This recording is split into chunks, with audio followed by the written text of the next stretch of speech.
দর্শক, আমরা এই মুহূর্তে যুক্ত হয়েছি কেন্দ্রীয় শহীদ মিনার ঢাকা থেকে। আপনারা জানেন, গণ অধিকার পরিষদের সিনিয়র সহসভাপতি ফারুক হোসেনের উপর অতর্কিত হামলা হয়।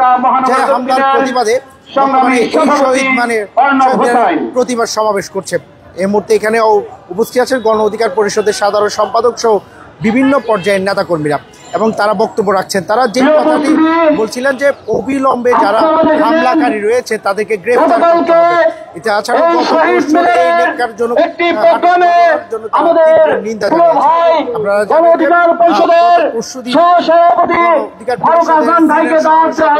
শহীদ মিনারে বক্তব্য রাখেন, তাকে সে গুরুতর আহত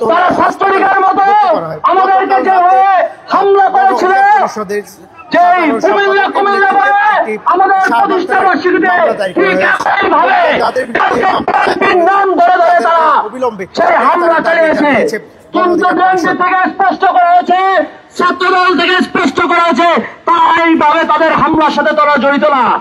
আপনাদের বুঝতে হবে, ছাত্রলীগ এখনো জায়গায় জায়গায় ঘুরছে এবং তারা ঝটিকা মিছিল দিচ্ছে, কিন্তু বর্তমান প্রশাসনকে, যে সরকারকে আমরা রক্তের বিনিময়ে বসিয়েছি, তারা এখনো নিশ্চুপ রয়েছে। তারা ছাত্রলীগ আওয়ামী লীগের বিরুদ্ধে কঠোর অবস্থানে যাচ্ছে না।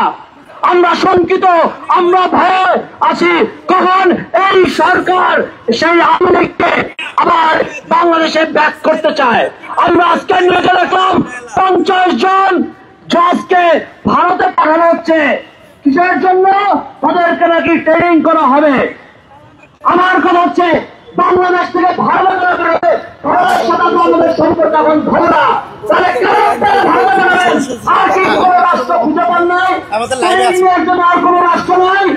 তাহলে বুঝতে হবে এই সরকার কারা 50 জনকে ভারতে পাঠাচ্ছে। আজকের এই প্রতিবাদ সমাবেশ আপনারা কি দাবি জানাচ্ছেন এবং আপনাদের চেষ্টা করছি না বিক্ষোভ সমাবেশটা এখানে এসেছি এজন্যই যে আমাদের গণ অধিকার পরিষদের সিনিয়র লিডার, সিনিয়র নেতা প্রতিষ্ঠাকালীন সদস্য ফারুক হোসেনের উপর যে একটা সমাবেশের মধ্যে যে নেপথ্যজনক হামলা হয়েছে, এটা জাতি সাথে বেইমানি ছাড়া আমরা কিছু মনে করি না। কারণ যৌক্তিক সমালোচনা সরকারের যে কোনো নাগরিকের করার অধিকার আছে, কিন্তু সেই সমাবেশে এতগুলো মানুষের সম্মুখে যারা ব্যর্থ এবং সন্ত্রাসী কায়দায় হামলা চালিয়েছে তাদের তীব্র নিন্দা এবং জ্ঞাপন করে আমরা এই বিক্ষোভ সমাবেশ করতেছি পরিষদের পক্ষ থেকে।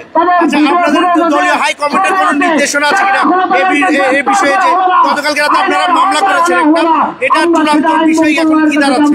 গতকালকে আমরা শাহবাগ থানায় আমাদের কেন্দ্রীয় বিপ্লবী সম্পাদক রাশিদ খানের নেতৃত্বে শাহবাগ থানায় যে মামলা হয়েছে, এটা আপনারা দেখেছেন অনলাইনের মাধ্যমে যে তাদের কারায়ের দোষর অর্থাৎ আন্দোলনরত এবং বক্তব্যরত ফারুক ভাইয়ের উপর কারা হামলা করেছে, কারায়ের দোষর তাদেরকে সুষ্ঠু তদন্তের মাধ্যমে বের করে দৃষ্টান্তমূলক শাস্তির জন্য শাহবাগ থানায় আমরা এজাহার দায়ের করেছি তাদের বিরুদ্ধে। ধন্যবাদ। দর্শক, আমরা কথা বলছিলাম অধিকার পরিষদের তিনি যে কথা বলছিলেন অবিলম্বে তাদেরকে গ্রেফতারের দাবি জানাচ্ছে এবং গতকাল রাতে তারা যে মামলাটি করেছে সেটির প্রেক্ষিতে তাদেরকে দ্রুত গ্রেফতারের জন্য দাবি জানাচ্ছে। ধন্যবাদ। আজকে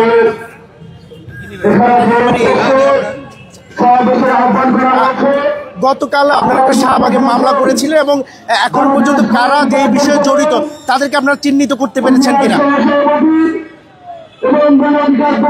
তো করতে পেরেছি কিনা এখন এই নিউজটা আমার কাছে এখন পর্যন্ত নেই।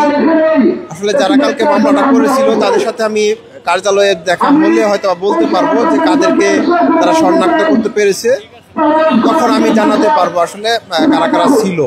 যেহেতু আমি কালকে ছিলাম না, তো সে ব্যাপারে আমি যতটুকু দেখেছি ফেসবুকে বা মিডিয়াতে যতটুকু দেখেছি তাতে আমি শুনেছি যে তারা কাউকে কাউকে শনাক্ত করতে পেরেছে।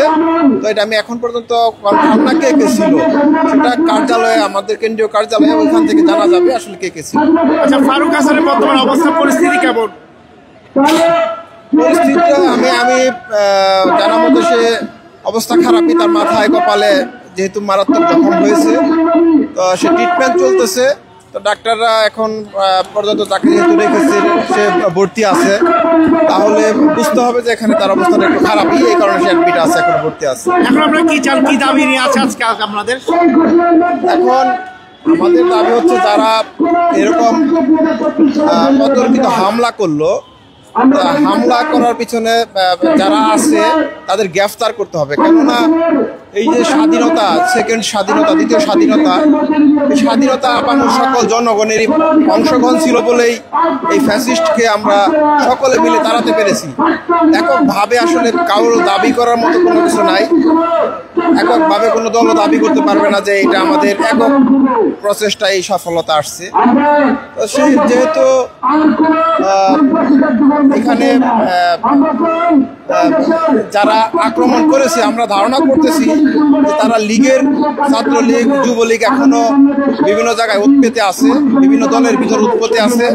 তারা এখন একটি অশান্তি সৃষ্টি করতে চায়, কারণ যদি দলের ভিতরে একটা অশান্তি সৃষ্টি করা যায়, বিভিন্ন দলীয়ভাবে কুন্দল মারানো যায়, তাদের ইন করার একটা সুযোগ সৃষ্টি হয়।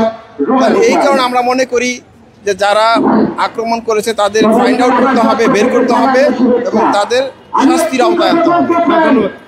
দর্শক, আমরা কথা বলছিলাম গণ অধিকার পরিষদের ফারুক হাসানের উপর হামলার শিকার হতে এবং তিনি হামলার শিকার হয়ে বর্তমানে ঢাকা মেডিকেলে রয়েছেন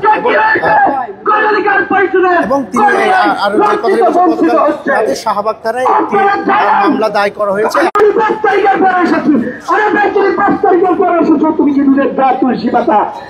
আমি আরো একটি কথা বলতে চাই, গতকালকে হামলা করেছে। দর্শক, আপনাদের সাথে যুক্ত ছিলাম কেন্দ্রীয় শহীদ মিনার ঢাকা থেকে। আপনারা জানেন যে গণ অধিকার পরিষদের সিনিয়র সহসভাপতি ফারুক হোসেনের উপর হামলা হয়েছিল। যে হামলার প্রতিবাদে গণ অধিকার পরিষদের কেন্দ্রীয় নেতারা আজকের এই বিক্ষোভ সমাবেশ ঘোষণা করেছে এবং গতকাল রাতে এই হামলাকারীদের চিহ্নিত করার জন্য এবং হামলাকারীদের গ্রেফতারের দাবি গ্রেফতার করার জন্য শাহবাগ থানায় একটি মামলা দায়ের করা হয়েছে। তবে এখনো পর্যন্ত প্রশাসন কিংবা এই দলের নেতাকর্মী যারা রয়েছেন তারা পরিষ্কারভাবে কারা হামলার শিকার হয়েছে তাদেরকে চিহ্নিত করতে পারে বলে জানিয়েছে। আপনাদের সাথে ঢাকা কেন্দ্রীয় শহীদ মিনার থেকে যুক্ত ছিলাম মুক্তাদিল জয়, পেনওয়া নিউজ।